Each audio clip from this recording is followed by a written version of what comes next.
पंतप्रधान नरेंद्र मोदी यांनी देशवासियांना केलेल्या इंधन बचतीच्या आवाहनाविरोधात शरद पवारांच्या राष्ट्रवादी काँग्रेसच्या वतीनं ठाण्यात अनोखं आंदोलन करण्यात आलं। स्थानिक आमदार जितेंद्र आव्हाड यांनी घोड्यावर बसून या आंदोलनाचं नेतृत्व केलं। या आंदोलनादरम्यान जितेंद्र आव्हाड आणि त्यांचे कार्यकर्ते हे बैलगाडी आणि घोडागाडीचा वापर करून ठाणे महापालिका मुख्यालयात पोहोचले। तिथं त्यांनी महापौर शर्मिला पिंपळोलकर यांची भेट घेऊन त्यांनी ठाणे महापालिका परिवहन सेवेच्या बसनं प्रवास करण्याची त्यांना विनंती केली। यावेळी बोलताना आमदार आव्हाड यांनी पंतप्रधानांच्या आवाहनावर उपहासात्मक प्रतिक्रिया दिली। ही महत्त्वपूर्ण सूचना आहे।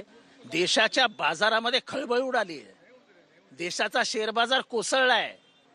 आज मार्केटमध्ये इतकी भीती आहे की हा देश आर्थिकदृष्ट्या कमकुवत झालाय, आपल्या देशातल्या तिजोरीमध्ये खडखडाट आहे आणि हा देश वरती येऊ शकत नाही असं आता सर्वसामान्यांना पण वाटायला लागलंय। तुम्ही आता इथपर्यंत घोड्याने आलात, बैलगाड्या करावं। मुख्यमंत्र्यांनी देखील आता म्हणजे वर्षावरनं मातोश्री ह्याच्यावर मंत्रालयात घोडागाडीत नाही तर बैलगाडीत नाही यावं।